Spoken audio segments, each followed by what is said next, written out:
All right. Good morning. I am not muted this time, everyone. Welcome to CRPN Central, the podcast where we're bringing in some of the best people in this industry to have conversations with them about some of the most important topics so we can come together, bring our ideas together, and get something done.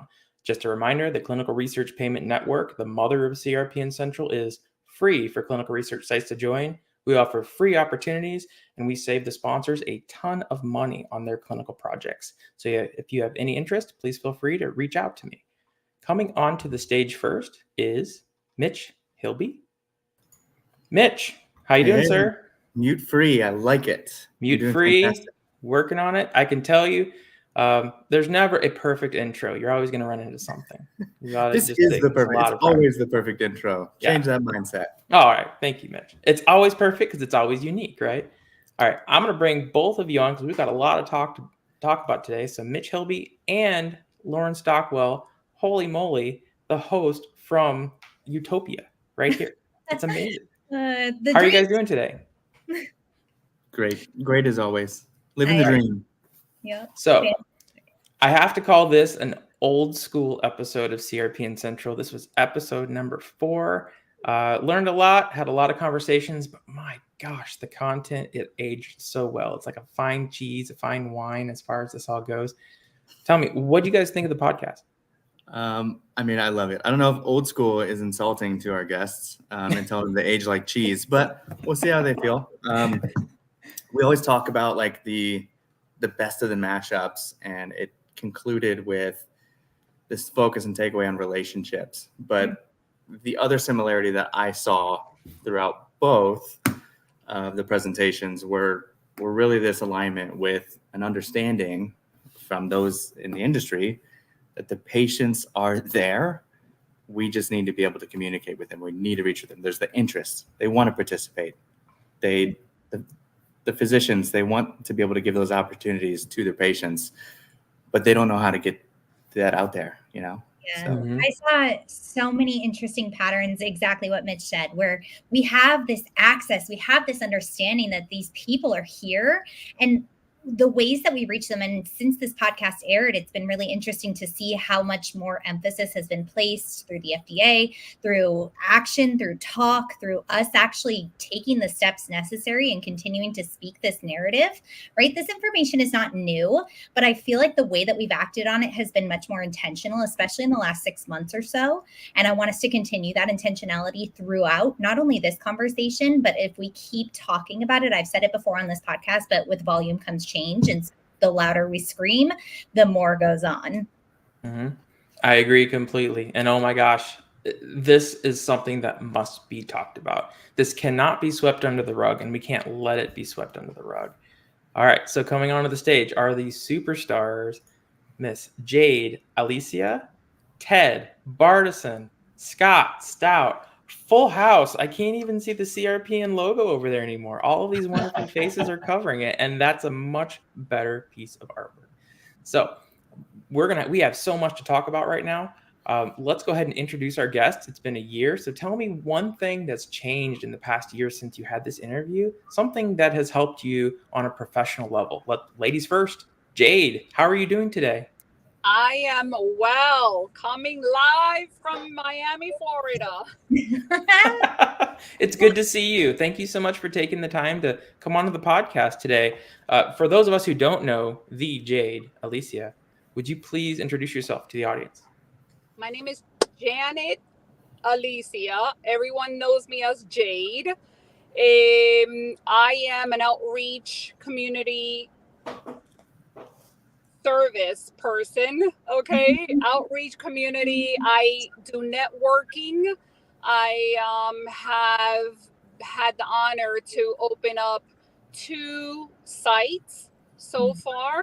I'm in the 2nd site right now. Beautiful office, Cooper City, with a doctor, a family practice doctor that's have over 30 years experience, have worked in an institution research. He was a PI before and stopped just to open up his practice, and now he wants to go back into research. So he is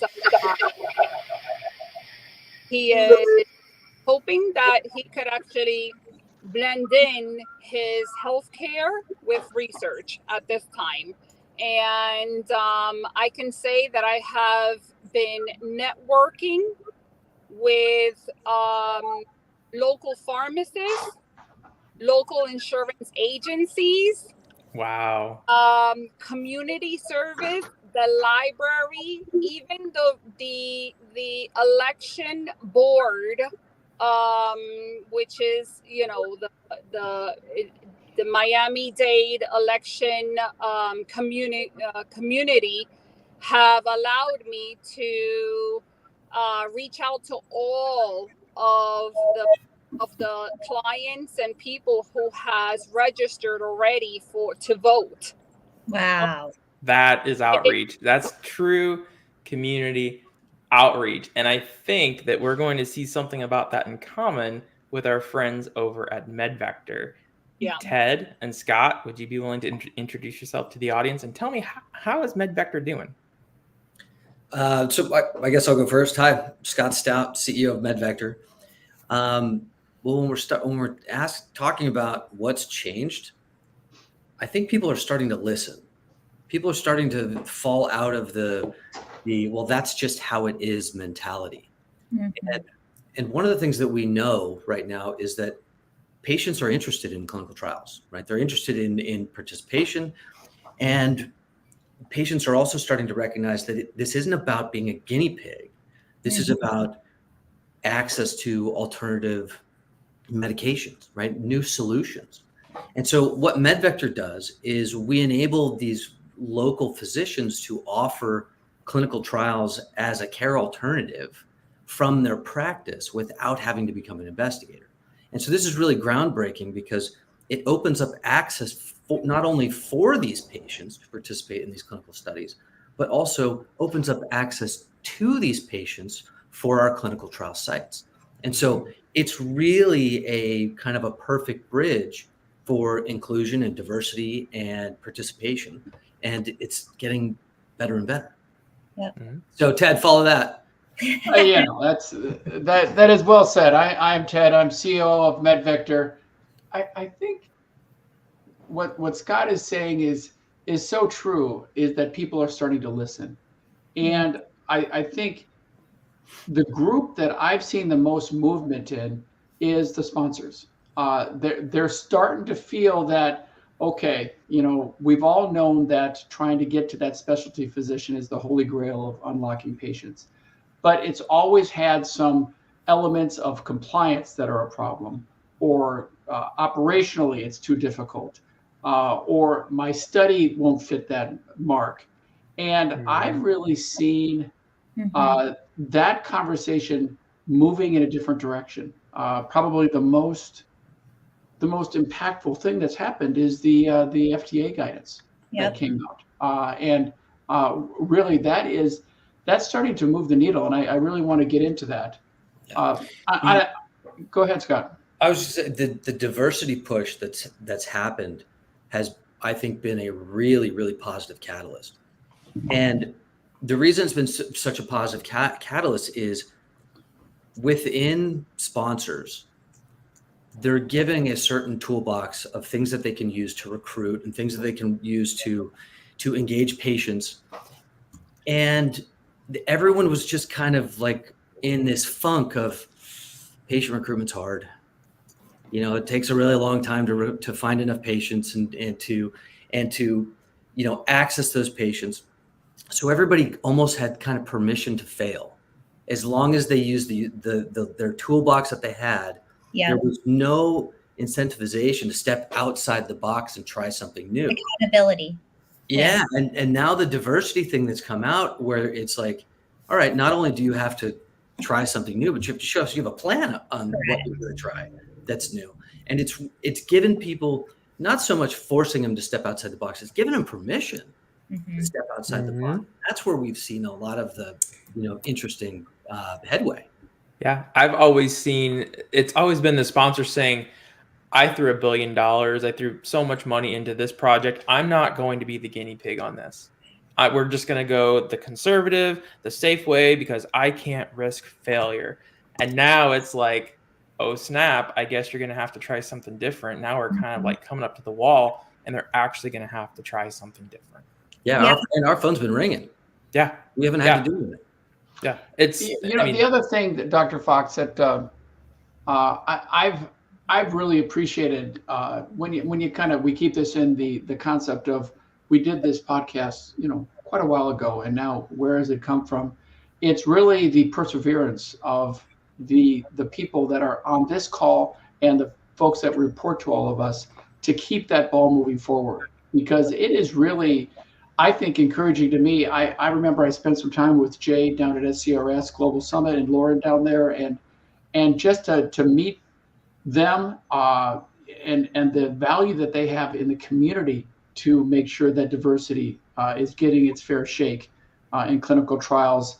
And then I had the pleasure of getting involved with Mitch at SOS and SCRS West and Diversitrial, which takes it to a whole nother element of a site that's primary focus is diversity in clinical trials. It's that type of structural companies that need to happen to push the message out there. And that's exciting for MedVector as well.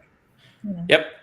So this is the follow-up podcast to the audio-only interviews from over a year ago. The topic was diversity and inclusion. And just a secret, this live event was scheduled before the DAP came out, before the FDA guidance. So this is a coincidence, but a very happy little coincidence. We're going to bring in our inner Bob Rosses here.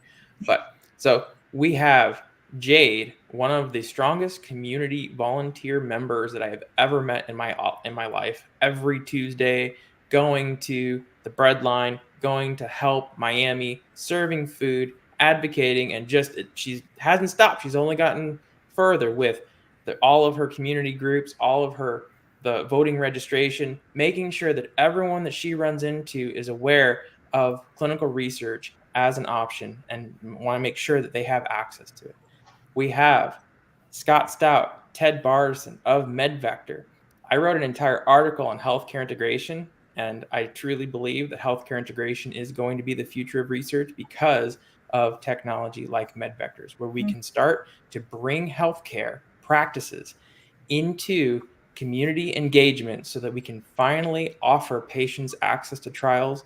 Doesn't matter. It sounds like diverse trials here. Doesn't matter who they are. It doesn't matter what they look like. It doesn't matter where they live. They have readily accessible clinical trial options. And guess what? By the way, anyone ever heard of BARDA? BARDA? Decor? Back in October? Live BARDA? So they literally said the inability of patients to access clinical research at their HCPs, at their doctor's offices, is literally a national security risk because of the lessons we learned at COVID. Wow. So now it's going all the way up to BARDA, all the way up to the branches of government saying this has to happen from FDA over to BARDA and back. But I've said enough. I do want to call out Jason. Jason, thanks so much, man. Jason agrees. I do agree with that. Sponsors are starting to listen. They're starting to get on board. They're starting to see that this is not a pipe dream. It's actually possible. And we have companies coming together to make it possible for our communities. So I just wanted to start with Jade. When you listen to the podcast, but from what you said versus what Scott and Ted are saying about what MedVector is doing to offer to communities versus how you're integrating into the communities, how did you feel about the analogy between it? You know what? I think that is the most important thing that we're doing together, because without bridging our services, there is no going out in communities to help. We need their service. We need everything that they're doing for us, their companies, their technology, in order to get what I am doing here in communication, in order to serve the community and get the patients that don't know what can help them in a study. I have a mom pop community pharmacy that's willing to use any technology at this time in order to let us know who's on any medication that is inclusive for any study. Mhm. They're not going to give us any data, patient data. However, they will put us in communication with those patients who are taking that type of medication. Wow. It's incredible that if we walk the walk and start getting to meet all our communities, they're welcoming. And so as Jade reconnects, the one thing that I noticed, it sounds like Scott and Ted, it sounds like from what Jade is saying, it's not just the sponsors who are starting to listen. There are communities who are starting to think, wow, this is possible.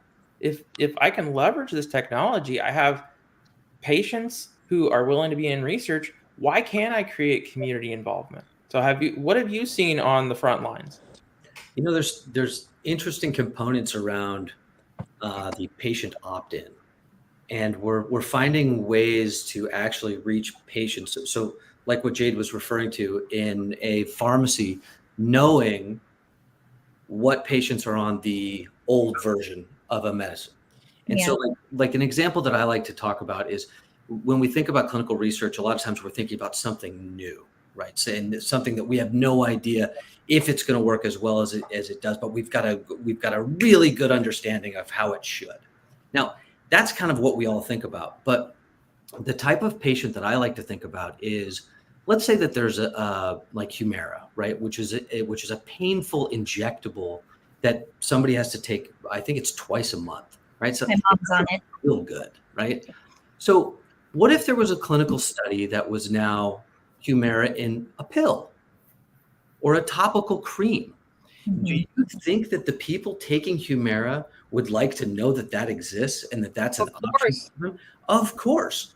So it's this weird kind of, at what point does research become invasive, as in try this, versus when is it relevant? Mhm. And I think that the key behind this whole drive is these relationships. So it's, Dr. Fox, you and I have talked about this a lot, that clinical trial candidates are not medical mysteries, right? They typically have an existing diagnosis, they're on an existing medication, and they have a relationship with a local treating physician. So what MedVector is doing, and where we're seeing a lot of these successes is by engaging these gatekeepers, right? So these people that have the relationship to where they can start holding that conversation. And a lot of times the conversation, we don't want these people to try to recruit for us. We want these people to just have the conversation. Hey, this exists. Is this something you would like to know more about? Yep. Now, on the flip side of that, where MedVector is so important, is we're able to enable that introduction and facilitate those, select appointments from the physician's practice, and also compensate them for doing that. So the fear of losing their patient to another doctor essentially goes away. And so this is where I think that the real headway that we're going to have is in this, this place of, I can now provide better care for my patients, whether it's a pharmacy or a physician, and not have to give the patient away. Mm-hmm. That's kind of the key structure that we need to stand on. Yep. And so, Ted, what do you have to follow up about that? I had some ideas, but I don't want to take the stage. Yeah, well, I think one of the things, kind of going back to the whole theme of diversity and the action plan that just came out, I thought it was super interesting that Dr. Caleb said that participants in clinical trials should be representative of the patients who use the medical products, right? So that is just underlining with a big exclamation point that this is something that needs to be focused in the community. And the draft guidance is setting that piece up, right? It's setting up that type of relationship. But it still goes back to the community and that conversation that a specialist is going to have with that patient to inform them about this. So part of moving the needle from a diversity standpoint is really how are we able to operationalize clinical trials in the community? How are we able to operationalize the access to trials from my doctor's office? How are we able to then show that we are representing the population that's using this drug with the people that need the drug? And that's an excellent point. And there's a big misunderstanding about diversification and diversity in this marketplace to start with. A lot of times when we talk about diversity, we're thinking about fairness, right? And what is fair, and how do we create equitable solutions for communities of color as well as white communities, right? So the interesting thing is it's not about fair, because if you have let's say you've got 13% of the population is Black, and you've got 13% of your clinical trial as Black, that's still a really tiny bucket for a biological significance. So it actually requires a heavier push toward communities of color, not to make it fair, but to bring those buckets up to statistical significance as well, to prove that it is safe biologically. Yeah, no, I'm glad you highlighted that, Scott, because that's a big misconception that I've seen quite a bit myself, is where you talk about the percentage of population that exists versus that market share, if you will, of it's not about fair. Right. It's about biological significance. It's proving efficacy. Right, exactly. It's a all statistics. You're going to normalize across certain ethnic groups. It's just going to happen. When you have sufficient data, you're going to start to see that level of normalization. That's what your DSMCs are going to want to see. It doesn't really matter about being fair. It matters about doing it to a point where you achieve not only statistical significance, but also clinical significance. Yep. So this is where, let's just debunk a myth right now. And it's going to be all of those local sites that are saying, oh my gosh, this kind of technology is going to put me out of work. They're like, the doctor is going to get all the visits, the doctor is going to get all the money. And so therefore, me as a site, we're not going to have that revenue stream anymore. Let me just say this right now. Imagine a world where you're going to have a required triple or quadrupled enrollment value on every single one of your protocols. Because that is the future that we're looking at with these end values. We have this huge hurricane of work coming at us to sites that can't even take the load as it is.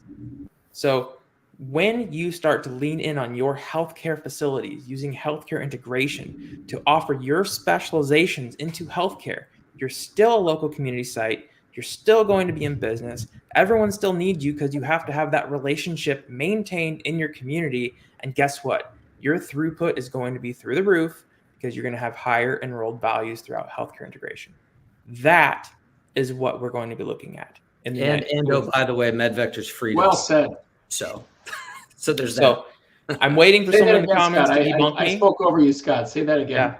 Oh, I was just saying, and MedVector's free to the sites on top of that. So, the way that our model works is we recognize that there is conflict of interest of trying to, take, resources out of one pocket to put it into the other, rather than how about we stop wasting as much money as we are in recruitment and instead focus it on the treatment and the application. That's what So, Mitch, you've been quiet, my friend. What do you think? Yeah. So, I mean, ultimately, the way all this conversation is unfolding is that simple concept of we can't do it all alone, right? It takes a village. Multiple parties need to be involved. We have to educate. We have to inform.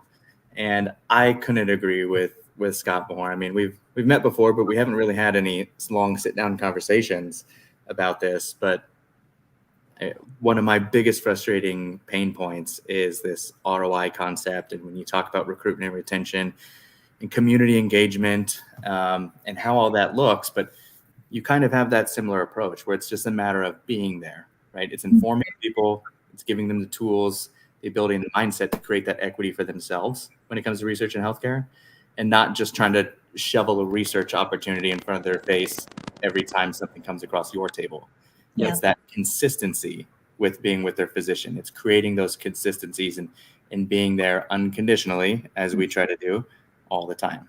And I know Lauren had her hand up, and she was Yeah, no, just to kind of piggyback off of what Mitch said, and something that maybe sparked some other conversation about best practices potentially, is just hearing Jade's story in this podcast and also today. She, to me, feels like a driver of that sort of a relationship. And I think it's on us as organizations to initiate and to appoint a driver of those sort of initiatives for every single organization. That doesn't mean that it's a full-time job. That doesn't mean that it's, you only have one salary dedicated to that particular role, but you need somebody who's going to ask the questions at the table. You need somebody who's going to say, how can we do this better? Who is thinking outside of the box and thinking about ways that they can engage themselves within the community. There's so many site networks out there that are doing these best practices and are initiating them. Right off the top of my head, I heard QCR's story at ACRP this last year, a few months ago now. That was last month. Wow, that's weird. But anyway, it feels like forever ago. There was QCR is a site network, and basically they have a street team, right? And they've initiated a street team where they go out, and their entire full-time job is to just go to these different communities, speak at schools, speak at different conferences, speak at different things, just to help engage that community. Now, of course, that's them allocating dollars to that specific person, but why don't we have a champion? Why don't we say, hey, here's a badge of honor? That not only helps with recruitment and retention of participants and representative participants within the community, it helps build trust, but it also invests in the employee as well, right? If you give that person extra delegation or extra responsibility or ownership over that specific task, and they get to go out there and be creative and think of fun things to do and think of fun ways to engage the community, that person's sparked, right? Their joy is sparked, their inspiration is sparked, their excitement is sparked. They get to come and pitch ideas and talk about different things and say, here's how I think we can help this community. Yeah. Well, to me too, to add to that, it's continual engagement and then empowering those physicians to be able to have those maybe higher level conversations. You're making it mainstream. And that's what we need to do, because research is not mainstream by any. It's the best kept secret in healthcare. That's what we always say. We're like, it's absolutely. And nobody tells anybody. I like that, the best kept secret in healthcare. But yeah, it needs to be. I mean, that's I think that's how I see it, right? It should be mainstream. We should talk about it more. There should be way more activism, if you will, regarding research participation. And I'm so sorry. That's also on us too. Sorry, I have to piggyback off that, because I think so often, like, people ask me what I do for a living, and I just say, oh, I work in clinical research. And, nobody wants me to go into this whole spiel of things, but why not? Let's take it on ourselves to be the champions for this industry, to talk about the work that we do. Obviously, it's been politicized in the last few years, but let's ride that wave and let's talk about that and talk about the ways that we helped people live longer and better lives and gave people back more birthdays and help them spend more time with their families, right? How beautiful is that? And why aren't we screaming it from the rooftops? I just tell people I'm Batman. So. What? I just tell people I'm Batman. Yeah, see, that's So you're absolutely right. There are far more research deserts in this country and across the globe than ever. And sometimes, oh yeah, we do research. Sure, we have this here, that there. Way too many just the rights. We'll get through that. And I just realized Jade is in Miami. Do we know if Miami is getting any of that hurricane weather stuff? Not right now. So okay, so I'm a little worried about her. Hope she's okay. But what I Fine. did want to bring in was, so Jade had a really cool comment in her interview. She said that she went to this hospital. It was predominantly Black, and they were all like, the majority of the population was Black. She'd go in there, nobody would speak Spanish. It was all like a diversity pocket, or little diversity pocket is what we called it. And then at the same time, she went to this other hospital, and it was predominantly Hispanic. And something that really hit me, what she said was, she said, it's okay to have your specialized little diversity section. You don't have to be a melting pot for everything everywhere, because that's not how culture works. That's not how community works. If we want to be in communities and we want to have comprehensive diversity across, we have to engage multiple communities, not expect the same thing out of every community. Yeah, I mean, that was huge. That's bespoke, right? Yeah, I talk about that till I'm blue in the face all the time, right? I mean, that's my thing. And I still haven't gotten in trouble for it. It's talking about white sites, and just, physician looks like me, staff looks like me. Not everybody is inherently going to feel comfortable coming to me for anything, which makes sense, and I'm totally okay with that. I'm not offended. All I want to do is make sure that you do have those opportunities and those options. Lauren? A really, really interesting product that I actually just spoke with a site network. I've been collecting kind of best practices across the industry, and the site network actually built out a system that compares their hiring practices in their payroll to the US Census. And that was in real time too, right? So it's like live action. We fire somebody. Now you are 25% Hispanic population inside your staffing. That's based on, there's 66% Hispanic population in the US Census in your area. Like, let's kind of get those numbers closer to each other. And I thought that was super interesting, that they placed emphasis and effort on building this bespoke model and this system within their HR system to be able to actually take action on it, because data shows, and data is super important as we take those actions and make those decisions at a higher level. So they were able to do it based on the census and that area. So one Scott, thing that, go ahead, Ted. I was going to ask, can you follow up on that? It dawned on me, and I agree with that practice. But it also opens up one of the questions that I think we deal with when we're trying to attack diversity, and we'll just recruit in an area that is non-white. And we'll recruit those patients, but we're not able to get to those specifics. We're able to maybe do a Facebook ad. We're able to get to one patient at a time, and they may enroll.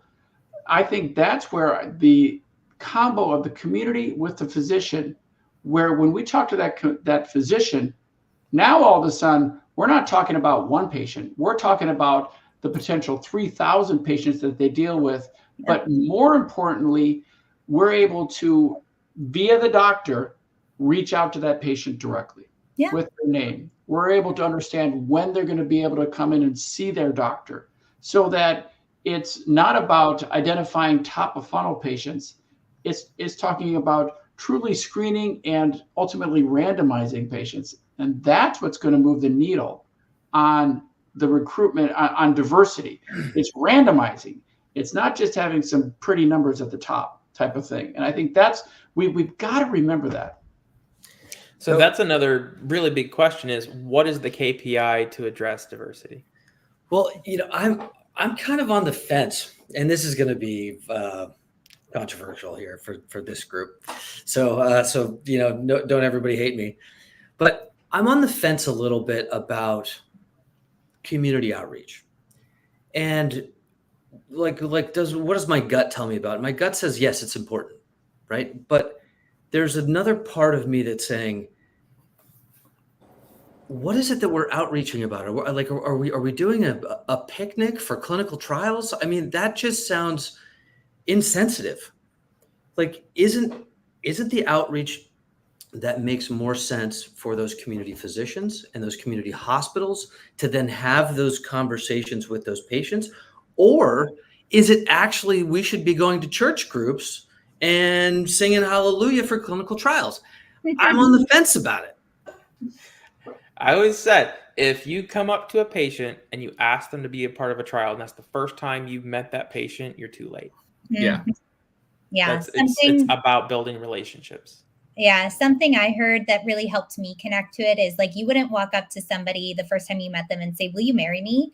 Right? You say, "Hey, you're beautiful. Like I would love to take you on a date and like let's get to know each other," and like those kinds of things. And so that's Credibility.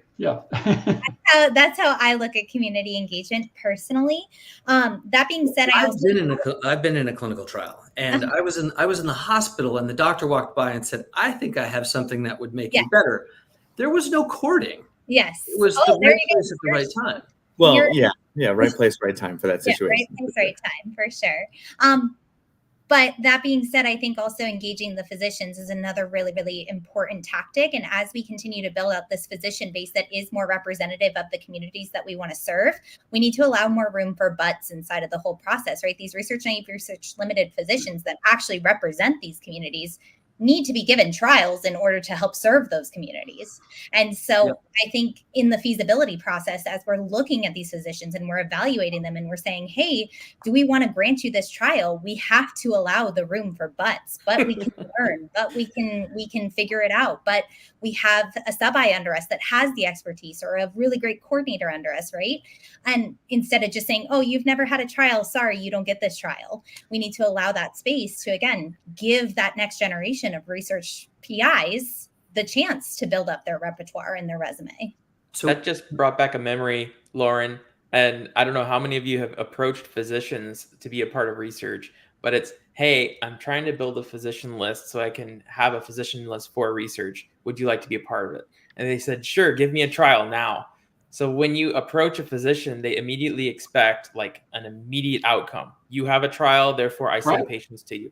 You cannot, and Jade, tell me if you run into this, but it's like kind of catch-22. I need physicians so I can get a physician database to get the trials, but then my physicians don't want to work with me unless I have trials to give them.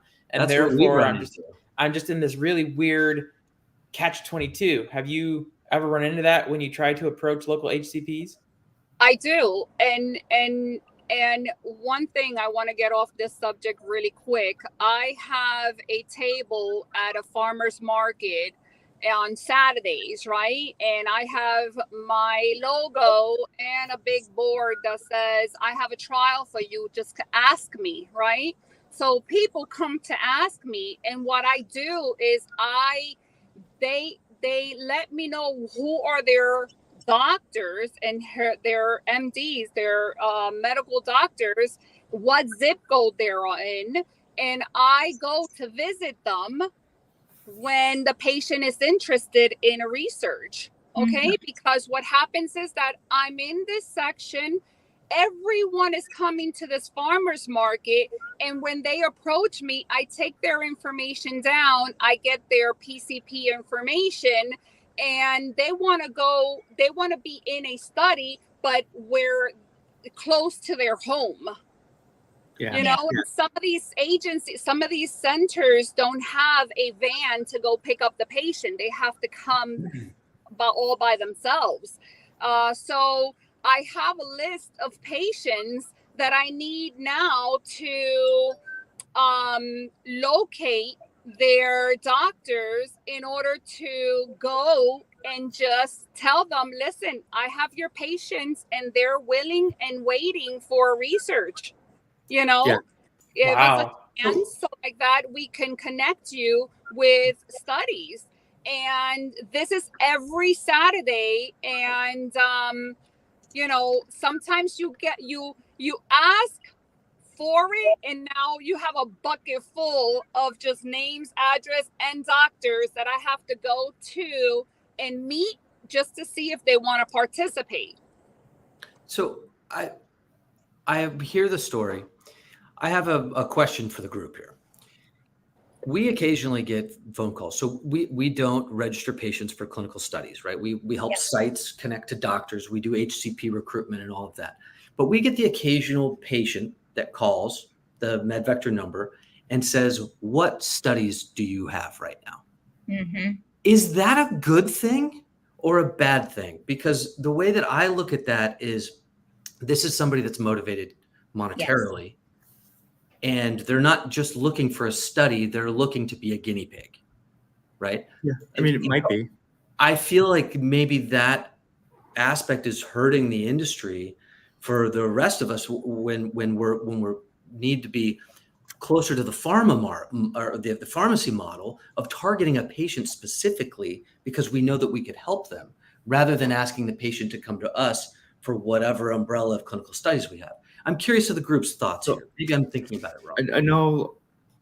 I guess my thought here is most of the patients that we come across, that I've come across in my years of research experience here, those patients who are only really in it for money repetitively tend to stick more to phase ones. They're not calling about a phase 3, specific therapeutic area trial. Because phase one's more so, I mean, realistically, that's more what the money's at. They're quicker turnover time until you can get into another phase 1 study, and they know where those centers are. So they're probably not trying to hit. Not that it doesn't happen, because you do get double ups on enrollment. They try to hop around to multiple sites on one, study, and we catch those. There's great systems out there, but also I have in my brochures and in my sign, I have diabetes, Crohn's, I have high blood pressure. I have a specific conditions that not just somebody is walking by and saying, well, yeah, I want to be in a study. I have specific. Okay, good. That makes a lot more sense. Okay. Yeah. Specific conditions that I know there's doctors that I am aware that they are running these studies that I can refer to, depending if they have transportation, or if this person that comes up to me is in the same or nearby zip code. I put them in communications with them in order for them to go into the study, but yeah, I won't refer someone that just comes up to me and be like, yeah, I just want to be in a study. But when it comes to diversity and inclusion initiatives, right? I mean, I think that's where your initial question was posed to, Scott, was kind of like where you're on that fence and how does this look with engaging the communities? And what Jade's point was, where she's at the farmer's market, that looks like that unconditional community engagement to me. So those patients, that diverse group of people she's meeting in her community, at the farmer's market, they trust. But it was also specific for an indication. It wasn't just this is CRPN. Come learn about CRPN. It was, this is are you struggling with diabetes? We have a study for that. So I'm glad that we started talking about targeting it a little bit more, because to me, when we start talking about community outreach and I bring my sign that says that that this is what I do, to me, I feel like that's a scary avenue that yes, it's going to, educate people that there are options out there, but it also could have potentially the opposite effect of, why are you fishing in this pond? Mm-hmm. So it's just something that I've been thinking about a lot, and it's just wanted to pose the question. And that's the interesting thing too about community outreach or community engagement events. It really depends on how you're doing that. Because like you said, why are you fishing in this pond? That to me already implies like that aspect of being transactional. Yeah. Right? Like I don't want anything out of you. Right. I'm just there to empower you and educate you on clinical research, so that when something does come across your path, like, you get a fresh hypertension diagnosis, and that thought will now cross your mind. Like, oh, well, what research study can I make? Yeah. What do you want? You're talking to me. What do you want? Right. And because then you're informed of those options or those. So my favorite. So this is a professional patients happen. Okay. But as far as scientists go, if a patient meets the IE criterion and they are screened and recruited and they are not a repeat offender, like they're not, site hopping or anything like that, that's not our place to question that. We have followed our rules. Yeah. But what really gets me is when you have an IE criterion that says that the trial participant must speak fluent English. That drives me crazy. And there are trials right out there with ICFs that talk about that. So that's the biggest question. We're talking about diversity inclusion. We're talking about treating everyone like human beings with the respect they deserve. How do you think we're going to tackle getting translations to informed consents to a way where we can actually include everyone? Yeah, man. I mean, that's frustrating. Sorry, Lauren, you can take it, and then I'll jump in. No, you go ahead. So You lean forward. We're ready. frustrating from like the ClinOps standpoint, because it's just money, and that's it. It's money to get patients in trials. That's all it costs. That's right. You know, I've looked at those translation sheets, what the pricing looks like for different languages. They don't vary that greatly. You know, especially if our inclusion-exclusion criteria or that informed consent isn't extensively long, which it shouldn't be wildly long for an informed consent. You're really not spending all that much money just to be able to allow people to participate. So right off the gate, if you're just like, well, you're not worth it financially for me to include you, it's pretty frustrating. I know Jade mentioned in the podcast that automatically it's Spanish and French, which is phenomenal. Spanish and French, though, are two of the easiest to do because those go across the study for most clinical research sites, especially if we're doing research in the US and then like in Canada. Those are the two easiest targets here in the US. Mm-hmm. Spanish and French are necessities for translation services. But, you know, obviously with the Arab Board for Clinical Research and like Habib's United with the connection of diverse trials there, Arabic translation is huge. I know one site in my career that I visited that actually had Japanese speaking staff in Southern California. They were in Anaheim, and they would always try to get, you know, Japanese translations, and it is a pain. Not everybody's willing to do that, but it's how do we make other people be willing to pay money? I don't know. That's a tough Well, part of it might be, Mitch, you know, just like the principal investigator is the primary driver for a site to get good studies, right? Their experience, their ability to set that up. We need to have some ability so that sites can emphasize, just like a PI, here's their diversity action plan. Here's their ability to access these patients with, if it's translation software. So it's part of the process to get studies, because then it's going to be paid for. If we don't have something that's paid for, it's just not going to happen. Yeah. Telemedicine has already been used for translation services for like 20 years. So easy. So it's like most hospitals have them. In fact, maybe people don't know this, but a hospital, if like, let's say it's a foreigner gets hit by a car and they need a major surgery, the hospital has to give you the diagnosis in a language that you're comfortable before they can do anything. So what used to happen is somebody would get hit by a car on Friday night, and all of the translation service people wouldn't be available until Monday or Tuesday the following week. So that patient would sit there waiting. And so this is, you know, a wasteful spending for the hospital and also like pain and suffering for the patient, right? Yeah, that's horrible. So telemedicine has already solved that. And there's around the clock telemedicine services, and hospitals are already familiar with using it. So to me, I agree with you, Mitch. This is a pricing play of a sponsor being cheap and not understanding the resources behind it. And how do we fix that? Well, we get things to market more quickly, right? As a site, you enroll successfully, and then you have the sites have so much more authority than they believe that they do. Because we spend all day talking on the pharma side, and they're terrified of you guys. Yeah. Hmm. And it feels the opposite because they're kind of. Well, yeah, it's like under the thumb. I'm sorry. If every site staff member said, I walk away, research would stop right now. Yep.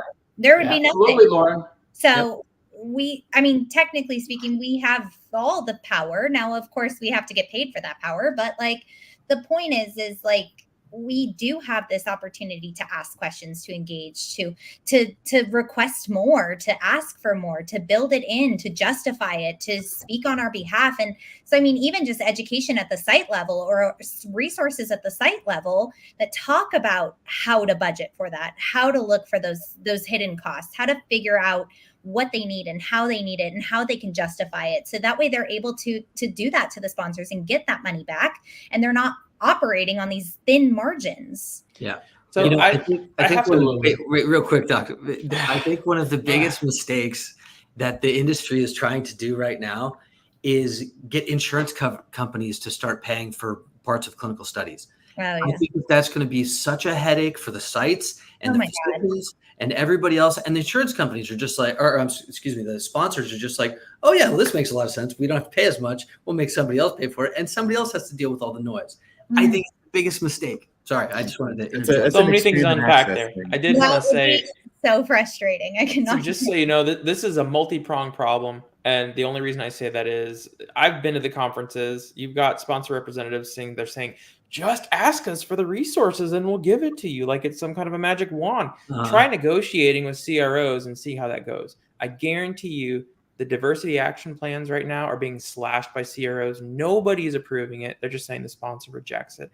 All of these ways of saying, we just want the money, help us out, we want to be buddies. The CROs don't allow it. That's the one thing I did want to say. But I wanted to come back to this translation thing because everyone's asking whose money, who's paying for the translations. And so I've even had someone ask me, who's going to be paying for this? So here's my theory, and I wanted to know everyone's thoughts on this. So IRBs have to approve ICFs. Sponsors pay for central IRB reviews, which means that every translation of an ICF has to have a different line of ICF approval at an IRB. That's what bankrupts a sponsor. So we could have technology do that. We could have Google Translate. We could do Google Translate for our IRB friends so that we don't have to have so much money spent on ICFs. But the delivery of the ICF verbally to a patient, walking a patient through, is technically the cost of the site because that's the service of the site. Whereas the documentation at the IRB is the cost of the sponsor. So site has like the translation services. The sponsor has the documentation at the IRB services. That's where my head goes. What do you guys think about how we can share the costs of translations in ICFs? I am sure that if they've opened this line of communication for diversity, they know that this has to come with the whole entire communication, a line of communication. If they did this, they know that they have to translate. You're so you're not optimistic. going to ask for something and not do another thing. It's a head and a tail together, Yeah. So I'm sure that they've thought of all the translations that they need in order for us to provide them diversity. With the demographics. Yeah, exactly. If it's been thought through, I would guarantee that they're meeting the minimum requirements for FDA. I mean, even when you look at like FDA guidance, it defers to like the new DAP guidance defers to FDA guidance on ethnicity or FDA guidance on race and how you report those. And it's like, okay, you get the big five. Like, okay, well, you're still not inclusive. I'm sorry, but you're not, Yeah. So I think it's partially going to come down to just how simple we can make it as well. Yeah. I mean, it's just Streamlined. the simplicity of it. Yep. I mean, that's going to drive the adoption. And I heard you mention, Mitch, that Jade is optimistic, and just with this topic in general, I'm really optimistic. I really think we're at a tipping point with the sponsors seeing the value of diversity, seeing the value of hybrid trials, of translation services. I really think we as a industry and leaders need to persevere and just get it ready, because I once it starts going downhill, it's going to go fast. Yeah. I really think so. I'm optimistic that she's optimistic that it's been thought through. I think is my Yeah, point. that's true. For sure. Yeah. Maybe hold their hand a little bit to I get would there. agree with you on that's minimum.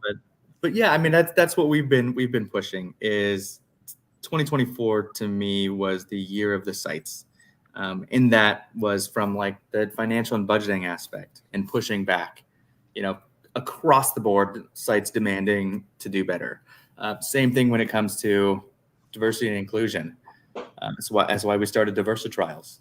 It's great that the DAP guidance just came out, and we're doing a whole separate, sorry to promote Fox, but we're doing a whole separate webinar series essentially on the DAP, and we're going to dissect it as we go over the next 90 days, which leading up to submitting comments.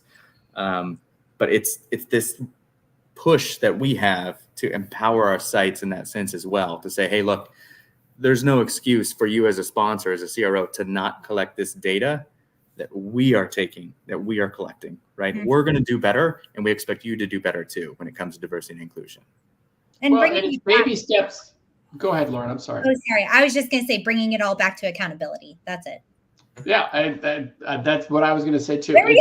It's baby steps towards having teeth in some of these diversity action plans. It's baby teeth. Baby teeth. We have our baby teeth. We're gonna eventually baby teeth fall out. Just remember that. We're gonna make diverse straws like pacifiers. It's gonna be. So I agree. Unconditional advocacy will lead to strong relationships in our communities and in our industry. I really do think that's the way to go. I wish it was that easy. I can't tell you how many times I'm going through negotiations in the past 3 months where I look at that CRO negotiator and I just think to myself, have you been living under a rock? Please provide justification for this or that, or no, our sponsor doesn't approve that, or they have no idea what people are talking about, or maybe they do and they're just told through protocol to push back and to reject. Right. And it is absolutely heartbreaking when you see what people say on the front, front and center, we are full diversity, whatever. And then you look at on the back as the CROs or the negotiators where they are the exact opposite. And I don't know how to break through into that level so that we can get to the budget, we can get the negotiation, so we can make sure the sites have what they need to do these. We're not there yet. I mean, just to make it not elementary, but communication. Oftentimes I feel like the right hand doesn't know what the left hand is talking about or doing. Yeah. And so I think at its core, we all just need to have more intentional and purposeful communication throughout this process. It's new, it's different, it's scary. And if you're going to say that you're placing an emphasis on it and on that practice, talk to your team, tell your team, advocate for it at your team level, right? And I think that that's such an important takeaway from this is at its core, not only diversity and inclusion to the patient and the participant is communication, but also within your own team. Talk about the initiatives that you're doing. Voicing your expectations. Absolutely, mm-hmm. Lauren. So we are 2 minutes to go on the top of the hour. It's been an amazing conversation. I think this could be its own podcast series, just like the last one. So we're going to go ahead and wrap it up out of respect for everyone's time. Friends, Romans, countrymen, lend me your ears. Let's all get into trials together. If I were to hand each of you the microphone right now, and I said, what would you like to tell to the entire industry about diversity, inclusion, and how we can make it better in this industry for better research? What would you tell them? We'll start with our hosts. All right. As always on this topic, be intentional with your unconditional community engagement. I like it. I'm gonna say add communication, right? Have that purposeful communication and continue to talk to each and every person, whether you think that they're relevant or not. They have some say in the matter. Jade? I am going to say that more smaller sites should have the studies that larger industries are taking it all in. So if we can actually get across to them and ask for them to bring in what industries and large hospitals, have the studies and bring it into smaller sites, everyone will be able to have, some type of health progress. It's not only in the industry sites of, I see a lot of endocrinologists that is only done in the hospital levels instead of just sites that could actually do some type of study, to save lives and to give a better life. Ted, Scott, you pick. I would just kind of feeding off Jade's comments. I think that who is talking to our patients about being involved in clinical trials is the most important thing. And the HCP is the most trusted relationship. And we need to make it as simple as possible for that HCP to talk about diversity in clinical trials. Yep. And I guess I'll wrap us up on a fun concept for everyone. And I believe that we're on the verge of a healthcare revolution that potentially could dwarf the industrial revolution. And the reason that I say that is there are so many new technologies out there, from stem cell research, from CRISPR to AI, quantum computing, and each of these technologies are going to be combined with one another, and each are going to have an indication that and a treatment alternative. And what do all of these things have in common? Clinical trials. Every one of them is going to need clinical trials to get to market. And so we are the gatekeepers. So let's get it together. Yep. Let's get it together. Let's make a t-shirt from this episode on that. Let's get it together. And that kind of goes back to mine. On one side, I am stoked for the advocacy that we have right now for diversity. On the other side, I am heartbroken that it took this much time. It took policies from the government for something that seems so logical to happen. This should have happened a long time ago. It should have happened voluntarily, but unfortunately it doesn't. And so for that reason, it's bittersweet for me. I'm so happy to see this. But importantly, if you are watching this right now and you are in a research desert, if you're in a community of people that need access to research to live, and they do not lose hope. There are people across the country, the world right now, developing solutions to try to help every single one of your loved ones and your community members to have what they need to live happy and healthy lives. And that is why I'm on this podcast. So, bravo. Yes, agree 100%. Thank you so much, Jamie. So this is CRPN Central. Please like, comment, subscribe. And that 140 subscribers, a little bit teeny tiny channel, but it's growing. The voice is growing, and it means a lot for the mission if you'd be willing to follow. So we'll see you guys next time. Bye, everyone. Thanks, guys. Thanks all. Thank you. Bye.